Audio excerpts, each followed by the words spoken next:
मैं सड़क से हटकर खेतों के साथ साथ चल रहा था। मेरा रुख कंपनी बाग के दोराहा है की तरफ था। मेरे हिसाब से कम अज कम आधा घंटे तक मेरे फरार की किसी को खबर नहीं हो सकती थी, क्योंकि सिपाही ने मुझे 5 मिनट टहलाने के बाद वापस कोठरी में बंद कर देना था।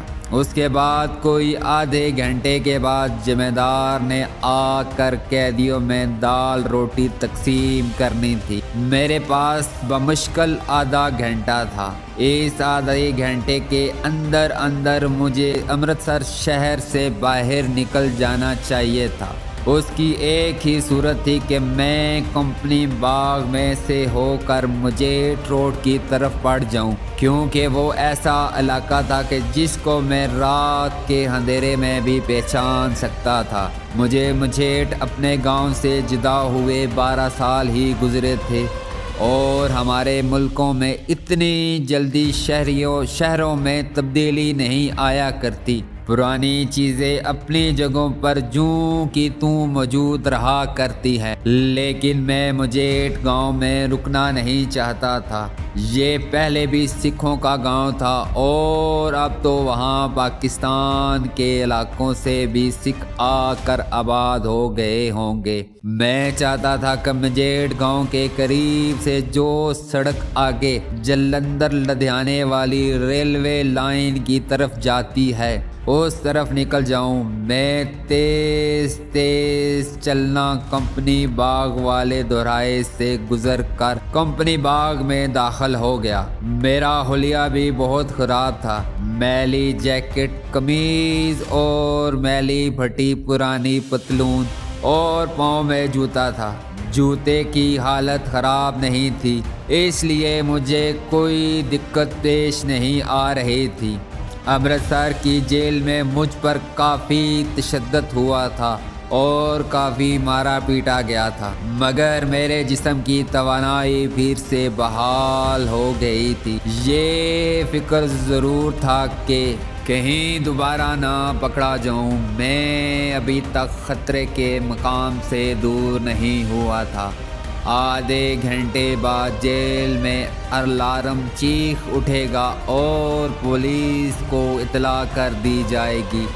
इन जेल वालों ने फौरन मेरा फ़ोटो भी उतरवा कर रख लिया था। पुलिस को मेरा फ़ोटो दिखाकर मेरे पीछे लगा दिया जाएगा। हर थाने में फ़ोन पर मेरे फरार की खबर कर दी जाएगी, और पुलिस की पार्टियां मुख्तलिफ सिमत से निकल कर मुझे शहर के अंदर ही घेरने में कोशिश करेंगी। जेल या दुश्मन के कैदी कम से फरार होना मुश्किल नहीं होता। आदमी के अंदर दिलेरी और हिम्मत हो तो फरार का कोई ना कोई सबब बन जाता है। आदमी फरार हो जाता है, लेकिन असल काम फरार के बाद अपने आप को उस वक्त तक पुलिस के चंगल से बचाना होता है जब तक के आदमी खतरे की सरहद से बाहर नहीं निकल जाता। फरार सभी हो जाते हैं, मगर अपनी मंजिल तक फरार के बाद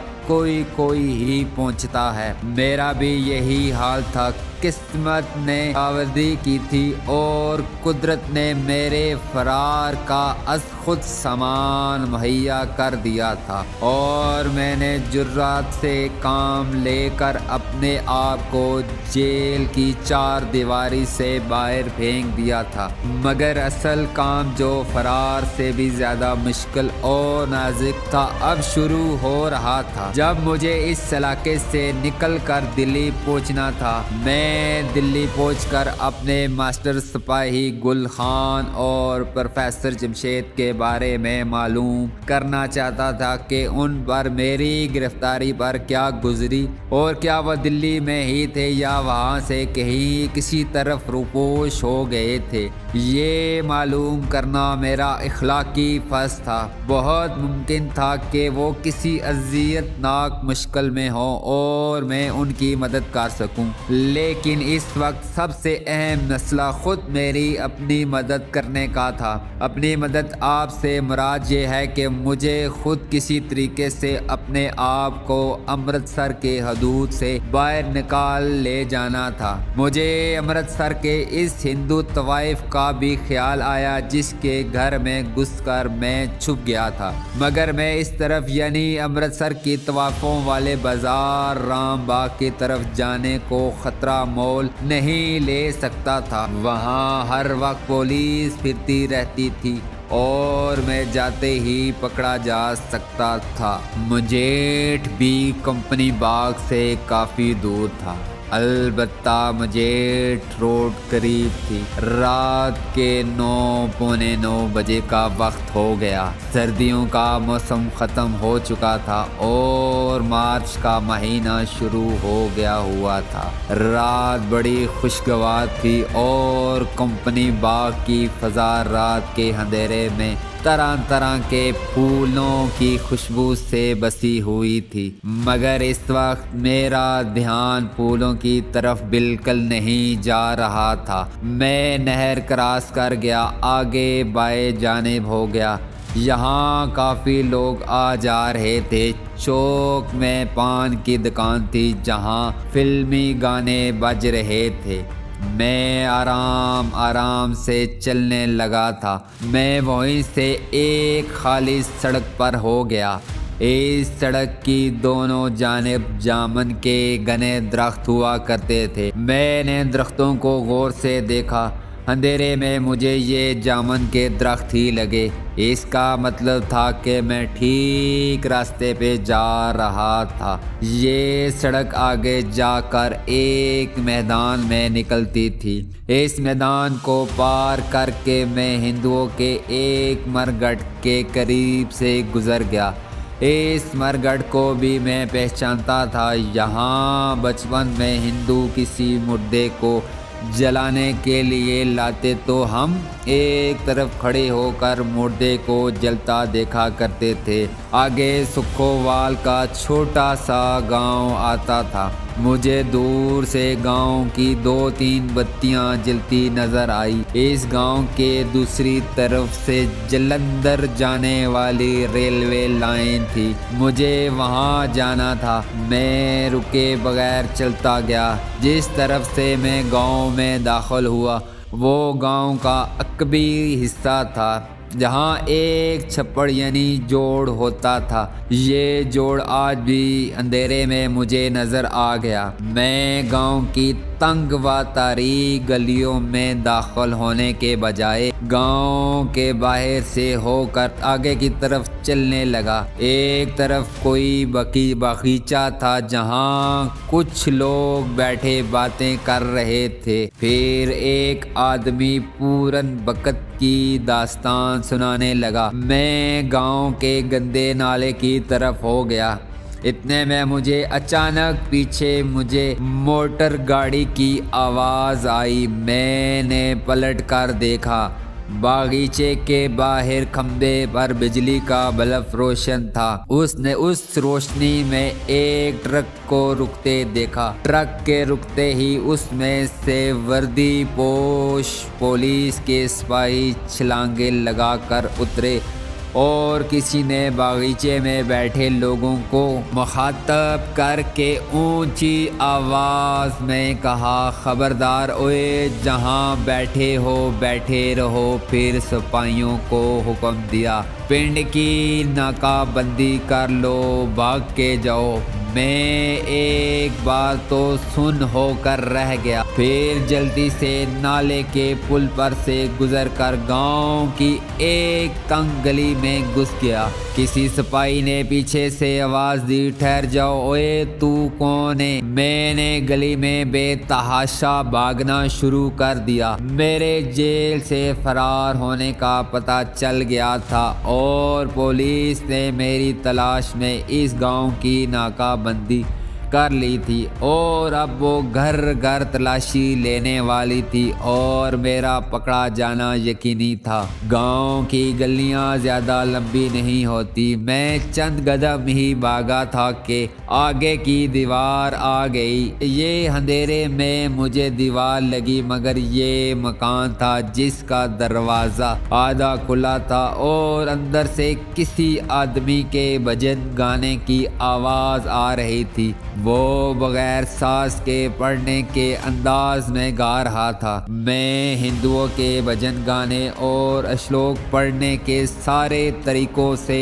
वाकिफ था। मैं समझ गया ये किसी कट्टर हिंदू का घर है जो रात के वक्त सोने से पहले भजन गा रहा है, मगर मेरे सामने और कोई रास्ता नहीं था। पुलिस के आदमी गली तक आ गए थे। मुझे उनकी आवाज़ें सुनाई दे रही थी। मैंने दिल में सोचा अब जो होगा देखा जाएगा। मैं मकान में दाखिल हो गया। मेरा ख्याल था कि कोई ना कोई सीढ़ी मकान के छत पर जाती होगी। मैं छत पर चला जाऊंगा और वहां से दूसरी तरफ कूद कर रात के अंधेरे में भाग जाऊंगा। लेकिन दरवाजे के अंदर एक तंग ड्यूड़ी थी। ड्यूड़ी के आगे एक और दरवाजा था जो बंद था। भजन गाने की आवाज उसी दरवाजे के पीछे से आ रही थी। इतने में मुझे पुलिस के आदमियों के कदमों की आवाज सुनाई दी। पुलिस मेरी तलाश में गली में आ गई थी। शायद किसी सिपाही ने मुझे गली में दौड़ कर दाखिल होते देख लिया था। मेरे पीछे भी मौत थी, आगे भी मौत थी। आगे जो मौत थी उसमें बचने की थोड़ी सी उम्मीद थी। मैंने दरवाजे को धकेला, वो खुल गया। अंदर एक आदमी लालटेन के पास छोटी सी किताब लेकर बैठा भजन गा रहा था। उसने चूक कर मेरी तरफ देखा। मैंने जल्दी से दरवाजा बंद करके कहा, मैं बेगुनाह हूँ, मैं हिंदू हूँ। पुलिस मेरे पीछे लगी है, भगवान के लिए मुझे बचा ले। इस आदमी ने एक लम्हे के लिए मेरी तरफ देखा, फिर उठा, किताब बंद करके चारपाई पर रखी और सबसे पहले दरवाजे को कुंडी लगाई। मुझे चारपाई के नीचे इशारा करके कहा, इसके नीचे छुप जाओ। मैं चारपाई के नीचे घुस गया। उस शख्स ने चारपाई पर पड़ी हुई चादर खींचकर इसकी तरफ नीचे कर दी कि बाहर से कोई शख्स चारपाई के नीचे नहीं देख सकता था। वो दोबारा चौकी लेकर लाइटैन के आगे बैठकर भजन गाने लगा। इतने में दरवाज़ा जोर से खटकाया गया। उस शख्स ने पूछा, कौन हो भाई? पुलिस हैं, बाहर आओ। वो आदमी जो यकीनन हिंदू था, क्योंकि एक तो वो भजन गा रहा था, दूसरे उसके माथे पर तिलक लगा था, तीसरे इस गांव में तकसीम के बाद किसी मुसलमान की मौजूदगी का सवाल ही पैदा नहीं होता था। वो उठा, मुझे दरवाजे की कुंडी खोलने की आवाज आई। मैंने सांस रोक लिया। दरवाजे पर पुलिस के सिपाही और उस आदमी के दरमियान जो मुकालमा हुआ वो मैं आपको सुनाता हूँ। सिपाही ने कहा, यहाँ कोई आदमी तो नहीं आया। एक पाकिस्तानी मुसलमान जासूस जेल से फरार हो गया है। पाकिस्तान का लफ्ज़ सुनकर मुझे यकीन हो गया कि अब ये हिंदू यकीनन पुलिस को बता देगा। मैंने उसके आगे अपने आप को हिंदू जाहिर किया था, मगर मैं हैरान रह गया जब उसने पुलिस कांस्टेबल से कहा, यहाँ तो सिर्फ मैं ही हूँ और कोई नहीं है। तुम मुझे पाकिस्तानी जासूस का हुलिया बता दो। अगर वो यहाँ आ गया तो मैं उसे पकड़कर थाने ले आऊँगा। पुलिस कांस्टेबल ने कहा, जवान आदमी है, मैली सी पतलून कमीज में है, दाढ़ी मूछ नहीं है, ख्याल रखना हम गांव की तलाशी ले रहे हैं।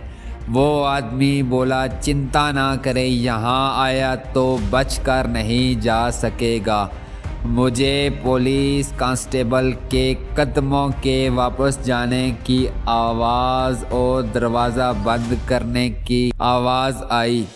मैं चारपाई के नीचे बड़ा हैरान हो रहा था कि ये किस किस्म का